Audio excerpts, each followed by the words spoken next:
तो नमस्कार, राधे राधे दोस्तों, हमारे भक्ति सागर चैनल में आपका स्वागत है। हम आज आप लोग को भगवान शिव और माता पार्वती से जुड़ी एक कहानी सुनाने जा रहे हैं। कहानी आपको कैसे लगेगा कमेंट में जरूर बताइएगा। चलिए शुरू करते। ओम नमः शिवाय।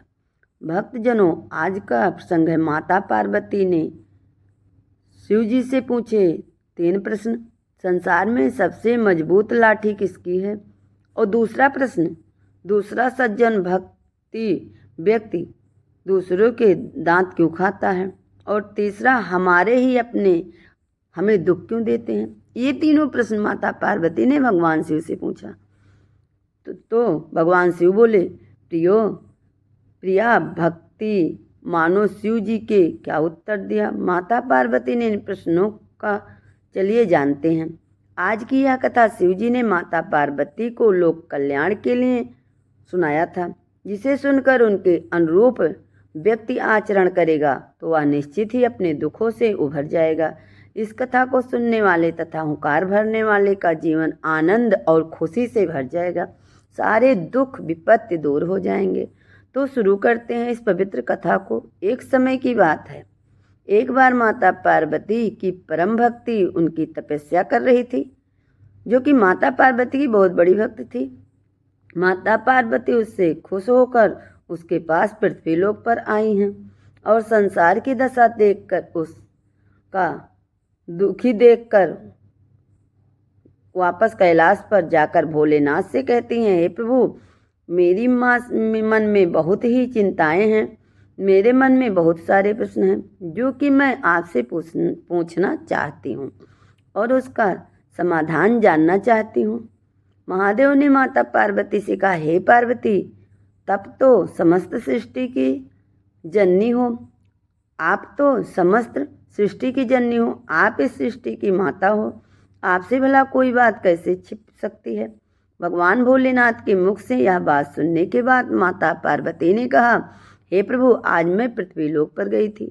वहाँ मैंने देखा जो जाना कितने प्रश्न उठ खड़े हुए हैं। प्रभु, कृपया करके सबसे महत्वपूर्ण 3 प्रश्नों का उत्तर दीजिए। माता पार्वती की वचन सुनकर भगवान शिव ने पुनः कहा है, देवी, आप जानना चाहती हो तो अवश्य ही आपको आपके प्रश्नों का उत्तर दूंगा। मुझे बताइए, आपके मन में कौन सा प्रश्न उठ रहा है जिससे कि आप इतना व्यतीत हो? माता पार्वती ने कहा, भोलेनाथ, मेरा पहला प्रश्न है, संसार में सबसे मजबूत लाठी किसकी है? और दूसरा प्रश्न, सज्जन और भक्ति व्यक्ति दूसरों की दांत क्यों काट लेता है? तीसरा प्रश्न, हमारे अपने ही हमें दुख क्यों देते हैं? माता पार्वती के प्रश्नों को सुनकर भोलेनाथ ने कहा, हे देवी, आप ध्यान लगाकर सुनिएगा, क्योंकि मैं देखा हूँ कि जब भी मैं आपको कथा सुनाने लगता हूँ तो आप निद्रा में चली जाती हैं। महादेव ने कहा, मैं आपको कथाएं सुनाता हूँ। इन 3 कथाओं में आपके तीनों प्रश्न के उत्तर हैं, और जो भी मनुष्य इन कथा को सुनेगा वह अपने जीवन की दुख और संकट से मुक्ति पालेगा। उसका जीवन तार तार हो जाएगा। उसके अपने जीवन में अपार सुख और अनुभूति होगी। तो सुनिए मेरी पहली कथा, जिसने कि आपके पहले प्रश्न का उत्तर मिलेगा। एक राजा बड़ा ही धर्मात्मा, न्यायप्रिय और भगवान का भक्ति था। उसके ठाकुर जी का मंदिर बनवाया और एक ब्राह्मण को उसका पुजारी नियुक्त कर दिया। वह ब्राह्मण बड़ा ही सदाचारी, धर्मात्मा और संतोषी था। वह राजा कभी कोई याचना नहीं करता था। राजा भी उसके स्वभाव से बहुत खुश था। उसके राजा के मंदिर में पूजा करते तो 20 वर्ष गुजर गए। उसके कभी भी राज्य से कोई किसी प्रकार का प्रश्न नहीं किया। पुत्र था। राजा ने उसकी शिक्षा दी और विद्वान बनाया। बड़े होने पर एक सुंदर राजकन्या के साथ उसकी शादी कर दी। कुछ दिन बाद राजकन्या को अपने राजमहल में लाया। उसने रात्रि में राजकुमारी को नींद नहीं आई। वह इधर उधर घूमने लगी। जब वह अपने पति के पलंग के पास आई तो देखते ही कि हीरे जवाहर से जड़ी एक तलवार पड़ी है। जब उसने राजकन्या ने देखने के लिए तलवार को उठाया और निकाला तो बिजली के समान प्रकाश वाली तलवार देखकर वह डर गई। डर के मारे उसके हाथ से तलवार गिर पड़ी और राजकुमार के गर्दन पर जा लगी। राजकुमार का सर कट गया और वहाँ मर गया। राजकन्या पति का कत्ल करने का उसे डर लग गया। परमेश्वर से प्रार्थना की, हे प्रभु, मुझे अचानक यहाँ पाप कैसे हो गया? पति की मृत्यु मेरे ही हाथ हो गई। प्रभु, आप तो जानते हैं मैंने जानबूझकर नहीं किया, परंतु मैं सब सत्य नहीं बता सकती क्योंकि इस बात पर कोई विश्वास नहीं करेगा। कल जब पुजारी पूजा करने के स्थान पर आया तो राजकन्या ने उसे देखकर विलाप करना शुरू कर दिया और इस प्रकार कहने लगी कि मेरे पति को कोई मार गया।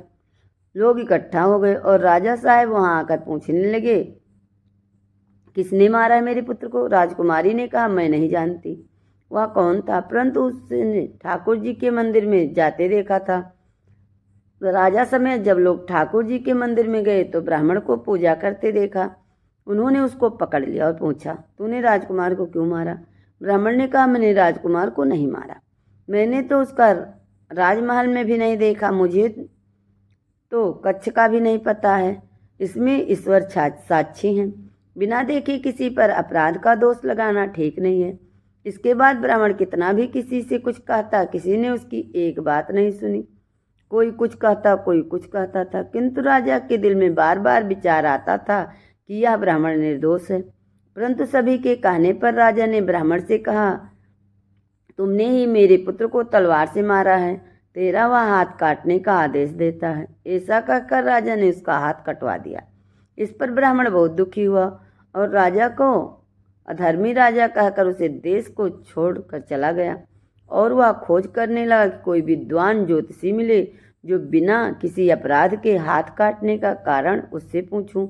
अब खोजते खोजते किसी ने उसे काशी में एक विद्वान ज्योतिष रहते हैं, तब वह उनके घर पहुंचा। देखा ज्योतिषी कहानी एक बार गए हुए थे। ब्राह्मण ने उसकी धर्मपत्नी से पूछा, माताजी, ज्योतिषी जी महाराज कहाँ गए हैं?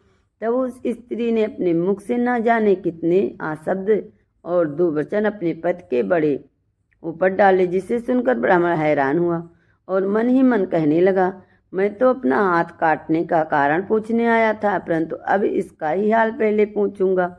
इतने में ज्योतिषी आ गए। घर में प्रवेश करते हैं ज्योतिषी की पत्नी दुर्वचन कहना आरंभ कर दिया और उसका तिरस्कार किया, परंतु ज्योतिषी जी चुप रहे और अपनी स्त्री से कुछ भी कहा नहीं। ब्राह्मण को देखकर ज्योतिषी ने उससे कहा, कहिए ब्राह्मण देवता, कैसे आना हुआ? पार्वती ने आगे सुनिए, उसे रावण ने क्या कहा आया।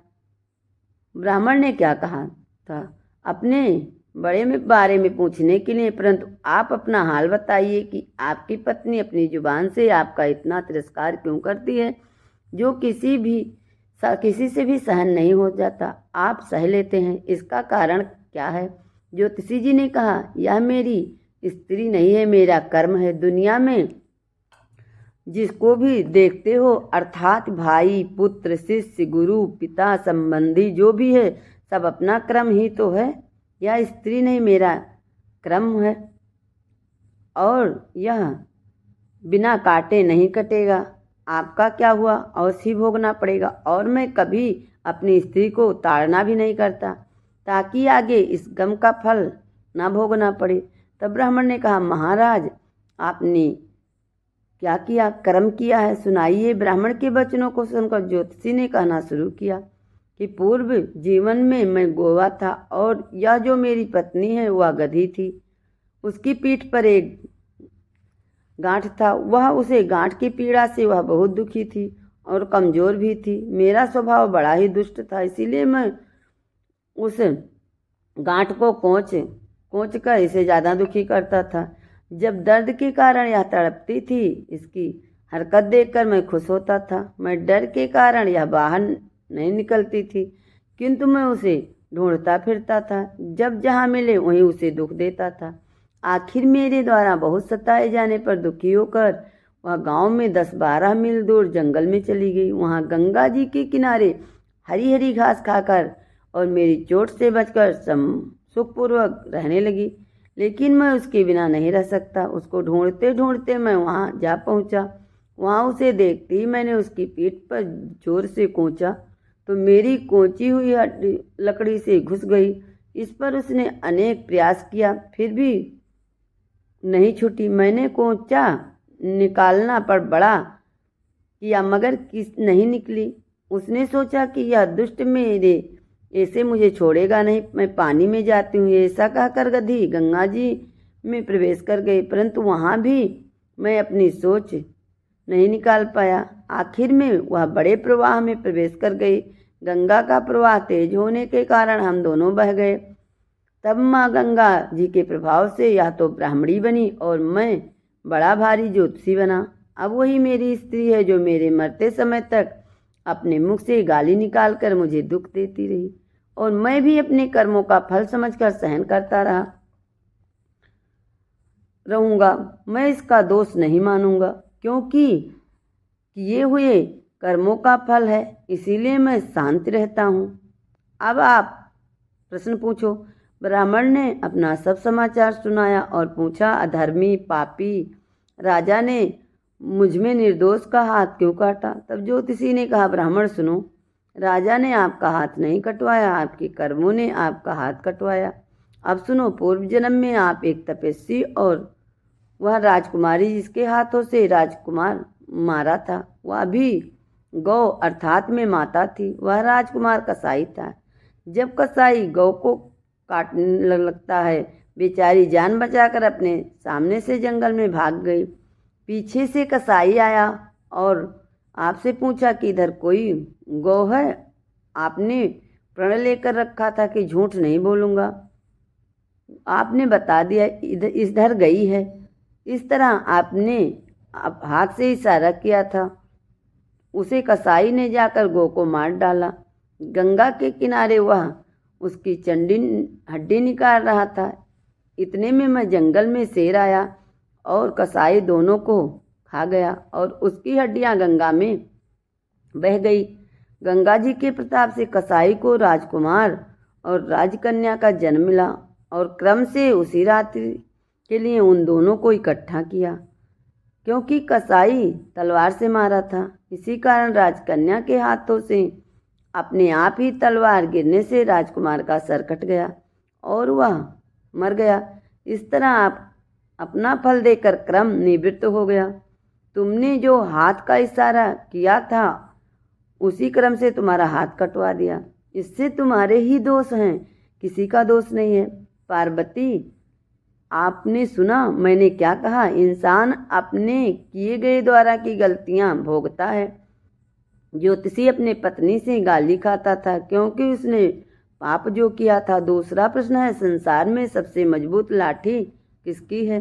उसका उत्तर इस कहानी में है जो मैं आपको सुनाने जा रहा हूँ। एक साधु वर्षा के जल से प्रेम और मस्ती से चल रहा था।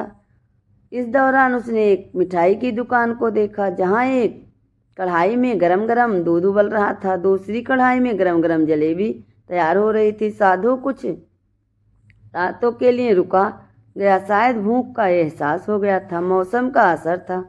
साधु हलवाई को गौर से देखने लगा। साधु कुछ खाना चाहता था लेकिन पैसे नहीं थे। उसने गरम गरम दूध और जलेबी साधु को दे दिया।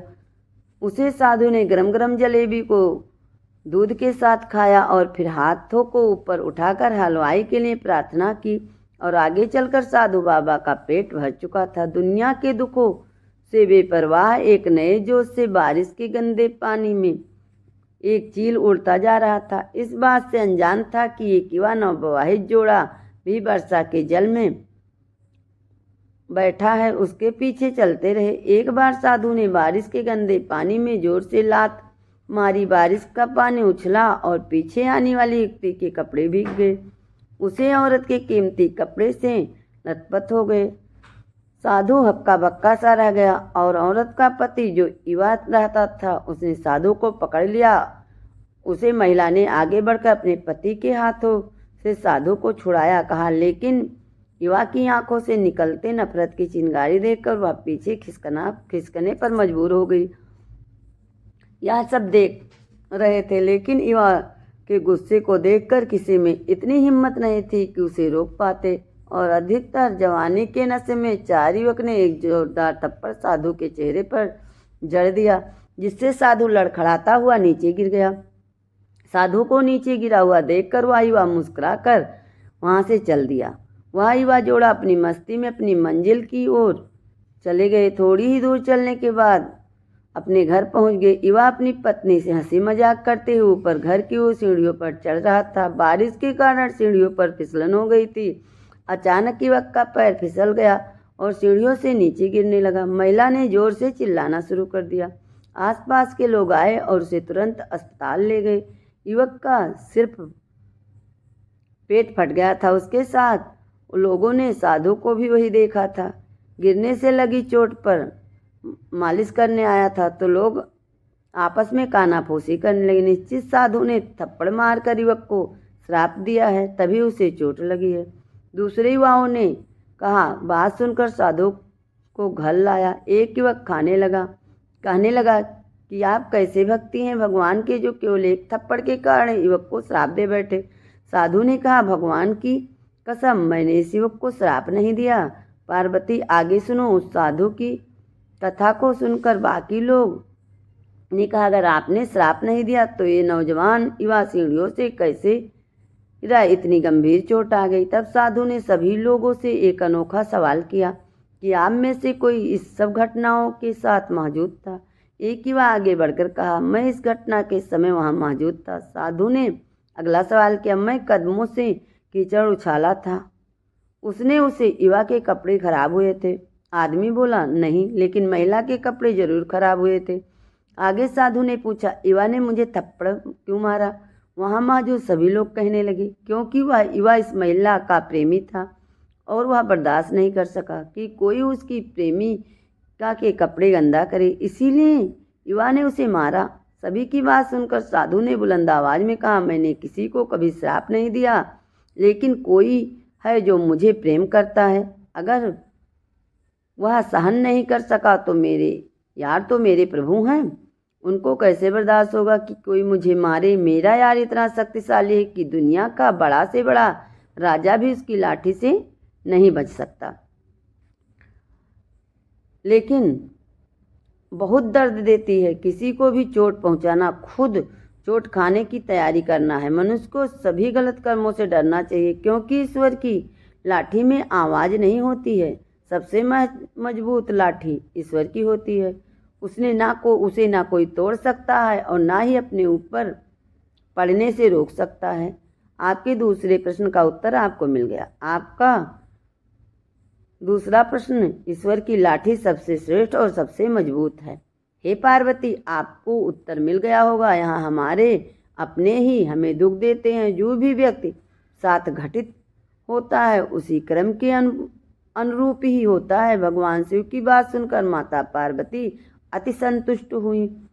तो भक्तजनों, आपको इस प्रकार से भगवान शिव ने माता पार्वती के 3 प्रश्नों का उत्तर दिया। उम्मीद करती हूँ कि आपको मेरी यह कथा बहुत अच्छी लगी होगी और कमेंट में हर हर महादेव जरूर लिखिएगा।